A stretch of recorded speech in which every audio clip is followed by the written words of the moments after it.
బీహార్ ఎలక్షన్స్కి వెళ్దాం సార్. బీహార్ విషయంలో మాత్రం అంటే ఏ సర్వే కూడా మరీ ఇంత ఎక్కువ ఇప్పుడు ఆధిక్యంలో వచ్చేసి 190 స్థానాల్లో ఒక దాంట్లో అని చూపిస్తున్నారు. ఆధిక్యం అంత ఆధిక్యంలోకి వెళ్తుందని చెప్పి సరే ఒకవేళ ఫైనల్కి వచ్చేసరికి మనం ఎంత అక్కడ నుంచి ఒక 2 సీట్లు తగ్గించుకోవచ్చా? అట్లా కాదు రేణు, మనకు ఫస్ట్ పోలింగ్ అయిపోయిన తర్వాత ఇమీడియట్గా వచ్చిన అందరూ కూడా కేవలం ఎన్డీఏకి అనుకూలంగా ఇచ్చారు. అన్నీ కూడా ఎన్డీఏ అనుకూలం అని వచ్చింది. అన్ని కూడా 140, 141 వచ్చాయి. తర్వాత రోజు వచ్చింది కొంచెం నిదానంగా, అంటే రాత్రి 9, 10 గంటలప్పుడు వచ్చినప్పటికీ అన్ని కూడా మహాగఠబంధన్కి వచ్చాయి. ఇవి 2 కూడా స్క్రిప్టెడ్ అనుకోవాలి, ఎక్సెప్ట్ టైమ్స్ నౌ లాంటి ఒకటి తప్పితే స్క్రిప్టెడ్. ఒక పీపుల్ పల్స్ మాత్రమే తెలిసింది. మీలన్నీ కూడా ఏంటంటే ఏ పార్టీకి ఏ కూటమికి అనుకూలంగా ఉండాలో ఆ కూటమి తీసుకొచ్చుకున్నది. అందరు 140 వరకు ఇచ్చారు. మనం అందరం ఎదురు చూసిన Axis My India Pradeep Gupta 12వ తారీఖు పోలింగ్ అయిపోయిన తర్వాత రోజు ఇచ్చాడు. ఆయన ఇచ్చింది ఏంటంటే ఎన్డీఏ కూటమికి 121 నుంచి 141 ఇస్తారు. ఎక్కువ యాక్యురసీ ఉంటుంది. ఆయన 120 నుంచి 141 వస్తుంది.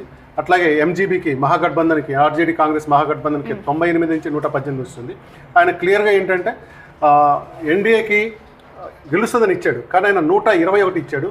అంటే మ్యాజిక్ నెంబర్ వచ్చేసి 123. మొత్తం 243లో 122 వస్తాయని మ్యాజిక్ నెంబర్ కన్నా కనిష్టంగా ఒకటి ఇచ్చేసి మ్యాక్సిమం వచ్చేసి 141 ఇచ్చాడు. ఆయన డిబేట్లో ఏం చెప్పాడంటే హంగు రావడానికి కూడా అవకాశం ఉందని అన్నాడు.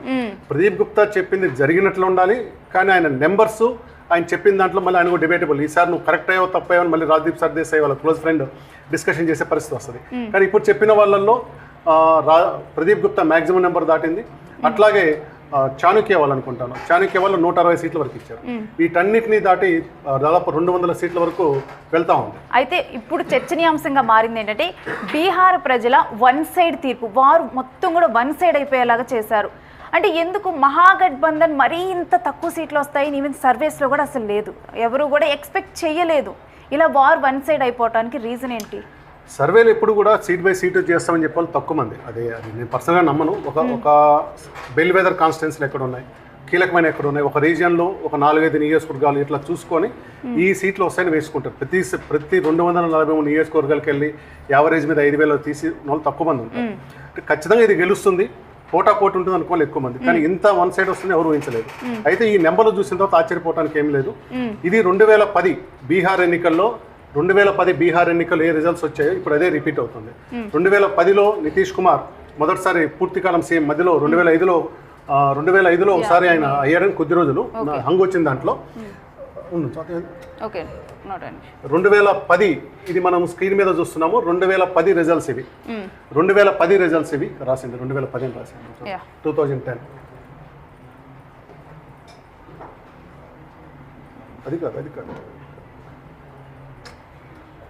అది కాదు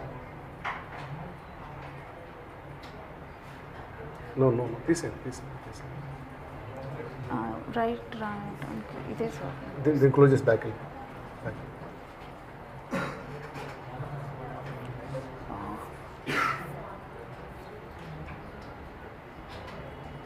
అటు సైడ్ బ్యాక్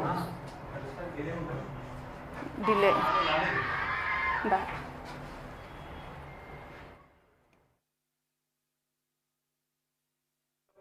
2010లో అంతవరకు ఆర్జేడీ కాంగ్రెస్ అంతమంది వరకు కలిసి ఉండేది. 2009 లోక్సభ ఎన్నికల్లో వీళ్ళిద్దరూ కూడా సపరేట్ అయిపోయారు. ఆర్జేడీ కాంగ్రెస్ సపరేట్ అయిపోయి ఇండివిజువల్గా పోటీ చేశారు. అట్లాగే నితీష్ కుమార్ ప్లస్ బీజేపీ కలిసి పోటీ చేశారు లోక్సభలో. మొత్తం 40 సీట్లకు గాను 32 సీట్లు వాళ్ళ కూటమి గెలిచింది, 4 సీట్లు ఆర్జేడీ గెలిచింది, 2 సీట్లు కాంగ్రెస్ గెలిచింది. ఆ తర్వాత జరిగిన అసెంబ్లీ ఎన్నికలు, ఇది 2010 అసెంబ్లీ ఎన్నికలు. 2010 వదిలేసింది 2010 చూస్తున్నప్పుడు ఇక్కడ కూటమి వచ్చేసి Janata Dal you, JDU, Nitish Kumar, Bharatiya Janata party BJP వీళ్ళిద్దరు అలయన్స్గా పోటీ చేశారు. ఇక్కడ జేడీయూ 141లో పోటీ చేసి 115, భారతీయ జనతా పార్టీ బీజేపీ 102లో పోటీ చేసి 91. అంటే దాదాపు ఇద్దరు కలిసి 206 సీట్లు 82 స్ట్రైక్ రేట్తో వచ్చి ఉంటుంది ఇది. సో ఇక్కడ ఆర్జేడీ, ఎల్జేపీ, రామ్విలాస్ పాస్వాన్ వీళ్ళిద్దరు కలిసి పోటీ చేసి వీళ్ళకి కేవలం 25 సీట్లు మాత్రమే వచ్చింది. అంటే 13-14% మాత్రం ఉన్నారు. కాంగ్రెస్ మొత్తం పోటీ చేసి కేవలం 243 పోటీ చేసి 4 సీట్లు వచ్చింది. ఇంకా వీళ్ళంతా సపరేట్గా వచ్చారు, ఎవరికి కూడా పెద్ద సీట్లు రాని పరిస్థితి. ఇప్పుడు దాదాపు మళ్ళీ 200 దగ్గర నెంబర్ వస్తుంది కాబట్టి 2010లో ఏదైతే రిజల్ట్స్ వచ్చిందో ఇప్పుడు 2025లో మళ్ళీ మనకు అదే రిజల్ట్స్ రాబోతున్నట్టుగా చూడాలి. ఇక్కడ 188, 190 మధ్యలో జరుగుతూ ఉంది. అంటే దాదాపు 80%, 82% అనుకోండి. ఇప్పుడు 200 వస్తే 82% స్ట్రైక్ రేట్ వచ్చినట్టుంది. ఇది కొంచెం తక్కువ ఉంటే 80% స్ట్రైక్ రేట్ వస్తుంది అనుకోండి. ఇన్ని సీట్లు గెలవటం అనేది ఎవరు ఊహించండి, ఇది సునామీ.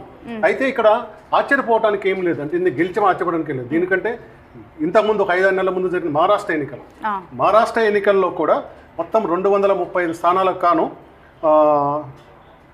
288, మహారాష్ట్రలో 288 స్థానాలు ఉంటే వీళ్ళు ఎన్డీఏ కూటమి 235 సీట్లు గెలిచింది. 288 కాను 235 సీట్లు, అంటే 81% సీట్లు, నాట్ ఈవెన్ 2/3 కన్నా ఎక్కువ 235 సీట్లు గెలిచింది. మహాగఠబంధన్ అక్కడ ఉన్న కాంగ్రెస్, చీలిక ఎన్సీపీ, చీలిక శివసేన ముగ్గురు కలిసి కూడా కేవలం 50 సీట్లకే పరిమితమయ్యారు. అంటే గతంలో మహారాష్ట్రలో ఎలాంటిగా అయితే 81% సీట్లు వచ్చిందో ఇప్పుడు బీహార్లో కూడా అదే రిపీట్ 80+% సీట్లు, దాదాపు 195 నుంచి 200 వరకు రాబోతున్నాయి అన్నమాట.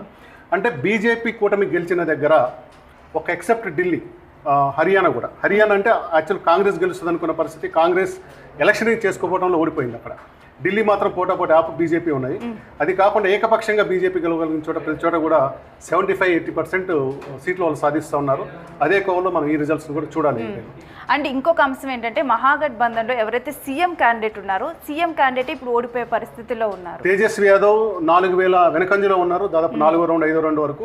చూడాలి, ఈ తేజస్వి ఓడిపోతానని పర్సనల్గా అనుకోను, ఎందుకంటే బలమైన నాయకుడు రాఘోపూర్ నుంచి చివరి రౌండ్ వరకు మాత్రం పోటాపోటీ ఉంది. వెనకబట్టం అనేది ఒక ఇండికేషన్, అతను సొంతంగా పోటీ చేస్తే ఈజీ గెలవాల్సిన సీట్ కంచుకొట్టది. అక్కడే వెనకబడ్డాడు. వాళ్ళన్న ఇతనితో విభేదించి స్వతంత్రంగా పోటీ చేసిన వాళ్ళన్న 4th ప్లేస్లో ఉన్నాడు. అంటే ఈ రిజల్ట్ని కనుక మనం చూసుకుంటే ఓట్ చోరీ అంశాన్ని రాహుల్ గాంధీ సరిగ్గా ప్రజల్లోకి తీసుకొని వెళ్ళలేదు అనేలాగా పోలింగ్ అయిపోయిన రోజు ఫస్ట్ రివ్యూలో మనం చెప్పాము, మహాగఠబంధన్ కాంగ్రెస్ ఎజెండా ఏది కూడా ప్రజలకు కావాల్సిన ఎజెండా కాదు, అది కాంగ్రెస్ పార్టీ ఎజెండా. నా ఓటును దొంగలించారు అనుకునే పరిస్థితిలో ప్రజలు లేరు, అది నమ్మరు లేరు. వీళ్ళు ఒక పాజిటివ్ ఎజెండాతో పోవాలి. బీహార్లో పాజిటివ్, మీరు మళ్ళీ గుర్తు చేసిన 11వ తారీఖు సాయంత్రం మనం చెప్పిన రివ్యూలో ఓట్ చోరీ అనేది ఎన్నికలను ప్రభావితం చేయదు.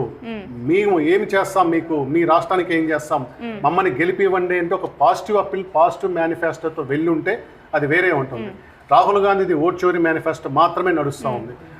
తేజస్వి యాదవ్ వచ్చి నేను 3 కోట్ల ఉద్యోగాలు ఇస్తాను, ఇవి 2 కూడా నమ్మశక్యంగా లేవు. 3 కోట్ల ఉద్యోగాలు వస్తాయని ఎవరు నమ్మే పరిస్థితి లేదు, వాస్తవికంగా లేదు. వీటన్నిటిని ఈ 2 ఉంటే ఇటువైపు బలంగా నితీష్ అనే నాయకత్వం ఒకటి ఉంది. నితీష్ కంటిన్యూ, ఆ రోజు కూడా మనం చెప్పాం ఉమెన్ ఓటర్స్ ఎక్కువ పడితే ముందు నితీష్ గెలుస్తాడన్నమాట. అట్లాగే మనం అనుకున్నట్టుగానే దాదాపు 9% మేల్ కన్నా ఫీమేల్ ఓటర్స్ 9% ఎక్కువ పడ్డారు. సో వాళ్ళు ఎస్ఐఆర్ అని చెప్పిన ఇంకోటని చెప్పిన తేడా.